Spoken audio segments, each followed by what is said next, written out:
Hello and welcome to another episode of the Fact Flashes Real Talk. Today, as India is celebrating its Constitution Day or Samvidhan Divas, on this day in the year 1949, 26 November, the Constituent Assembly of India adopted the Constitution of India and it came into force on the 26th of January 1950.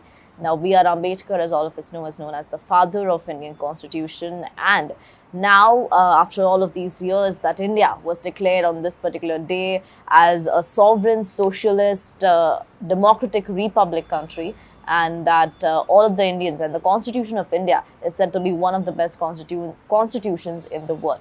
Now, there are several different countries from where features of the Indian Constitution have been adopted. And today, as we are celebrating the Samvidhan Divas, I have been joined by somebody who is the founder of Constitution for Common Man in India, Mr. Umang Modi. He's also an assistant professor at the MS University Faculty of Law. And over the next few minutes, we'll be, diving deeper into the Constitution of India, how are youngsters seeing it. Now, even after all of these years, there are some people who come up protesting on the Constitution of India that there are changes that should be made. It should be in some way or the other molded into an easier version of it. And today, after all of these years, there still are certain problems that, we have to go to the Supreme Court.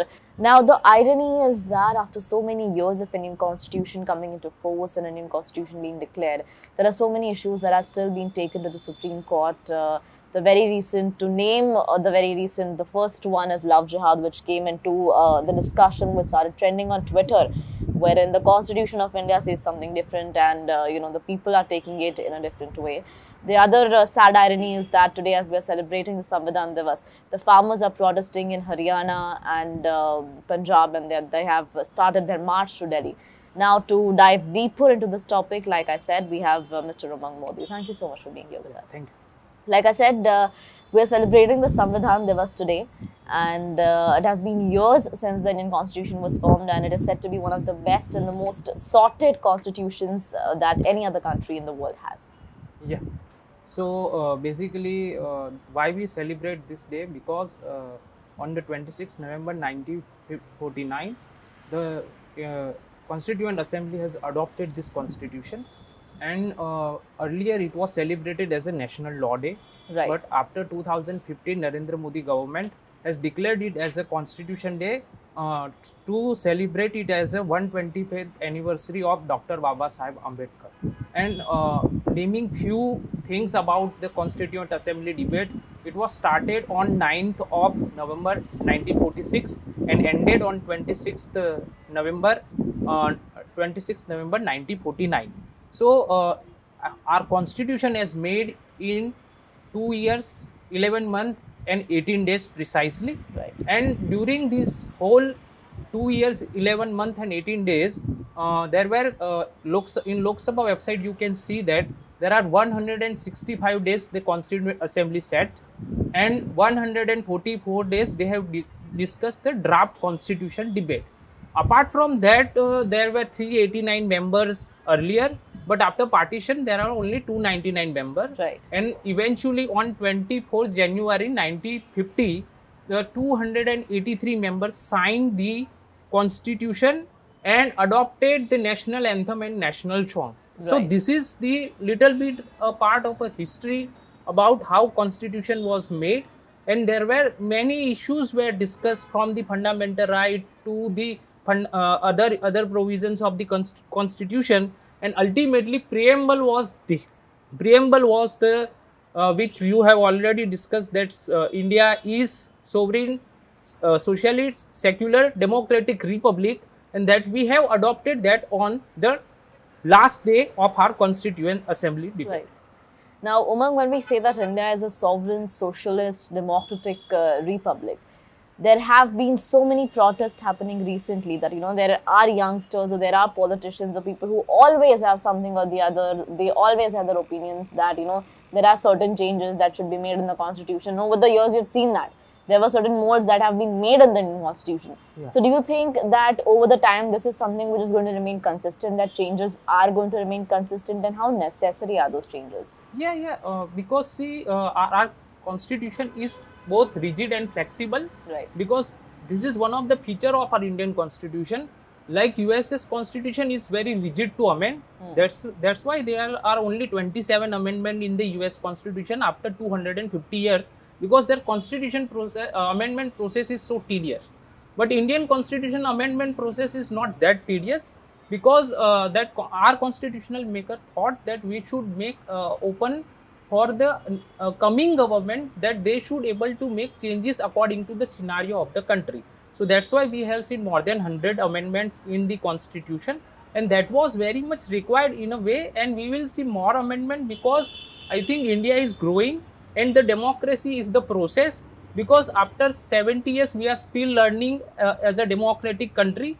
And if you compare with the another mature democracies like USA and UK and other countries, constitution, they have matured in a way. So we are in the phase of process and the phase of the maturing our constitution.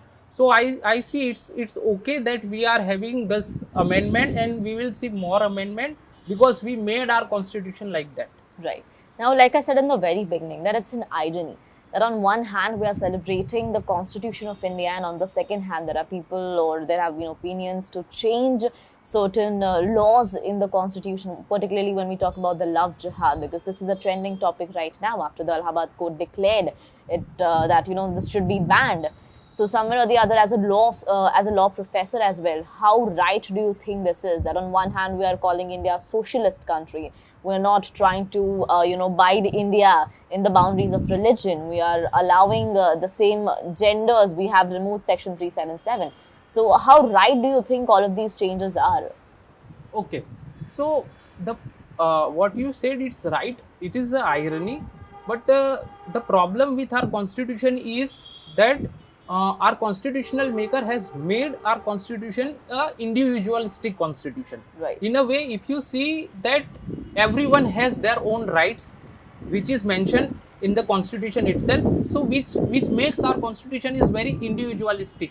But our society is quite different, and they react to our social norms, and our social norms are such because of our social norms, that if you take example, I always give example to the students, that we have provisions of writ of habeas corpus in the constitution, which says that anyone who is being detained or arrested, they should be produced before the court if writ is filed.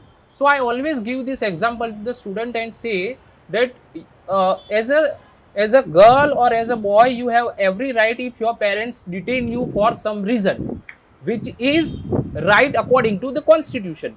But if you see from social norms, I guess no child would dare to do these things and file a writ petition against his father. Right. So this is the nature of our constitution. It is an individualistic constitution, but our social norms and social practices is making this very difficult to adopting, and that is where I guess the biggest gap in understanding of the constitution, and that is the biggest gap where constitution is not being adapted in a letter and spirit, because what letter and spirit says is very kind of a Western idea of the understanding of the constitution, because it has come from the UK and other countries where globalization.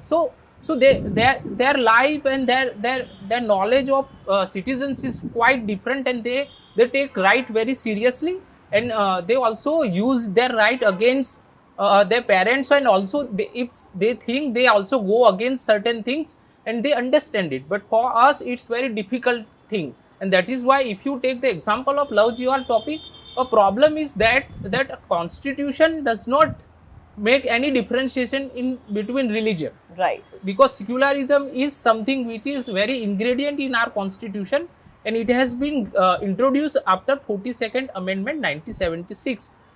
But that the practice of secularism is very much different in our country than the other countries. So it is where the problem lies, because our secularism says that everyone has their own belief and own that they can practice their religion accordingly.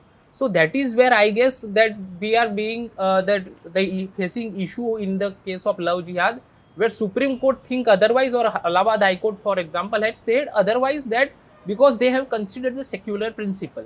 But for society, that norm is not relevant for them, because for them the necessary thing is that the whole issue of love jihad should be addressed in a such a way, but constitutionally it's very difficult to address. Right. Yeah. Now, among so many youngsters, there have been discussions begin. There are so many youngsters who are coming up saying that, in particular, if people start becoming or people start referring to the constitution more often, or what is there in the constitution, there might be all of these issues that would, the number of issues that reach the Supreme Court would reduce, because somewhere or the other it is people who are not very well aware or very well versed with the Indian constitution. They have not studied it very well. So do you think that is one of the reasons why we are having so many issues happening? I think partially it is like that we are not aware about our rights and duties, and that is what I guess the creating more problem, and that is why I have founded this initiative called Constitution for Commonwealth, because our constitution is written in English language, and which has very jargons word which it is not very easy to understand for the common man. So Right. I wanted to make it more accessible, and which is not happening in a way, and that might be the reason why that people the whatever you said is right in a way.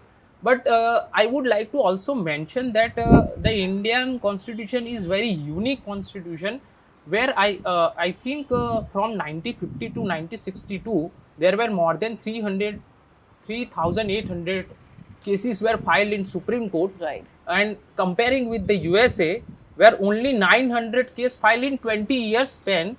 So compare that with that, I guess I see that our citizens are more aware when it comes to their right, but they are not exercising as it should be. But this example suggests that yes, when it comes to the justice, people feel that something unjust has happened to them, and then they fight. But today's generation is not taking it very seriously.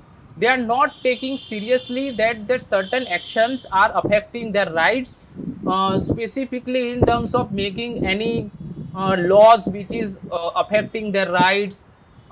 Then they see, for example, right to privacy. Right to privacy is one of the most fundamental and essential right, and we give up our data very easily on a Facebook, which constitution gives you that right. So as a young people, we don't understand and appreciate the constitution, what constitution speaks, and that's why I always give the example of the first case which has happened in Indian constitution, where Muslim vendor has gone to the Supreme Court, where his license was snatched away by the collector. So see the example. So there is a dichotomy in terms of somewhere what today happening and what was earlier happened, because I guess in the beginning phase our citizens were more aware about their. Now the today's generation is now becoming more careless and not taking these things very seriously, and not reading the things in a manner which should they just use the WhatsApp and Facebook for their source, which is very wrong. Right. And that is why I guess the more awareness and more understanding is required, more debate should be happen. And this kind of platform which you are doing, it's very appreciable for that, because on the special day, I used to remember when I was in a college days, that no one was talking about this kind of things. Right. But today, I guess because of the media has been expand in a way, and they are doing more awareness to the citizens, so this kind of things will help. Right. Thank you so much, Umang, for being here with us. Yeah, thank you. So this was Mr. Umang Modi. Like I said, he is the founder of Constitution for Common Man. Apart from it, Umang is also an assistant professor at the Maharaja Sayajirao University of Baroda, Faculty of Law.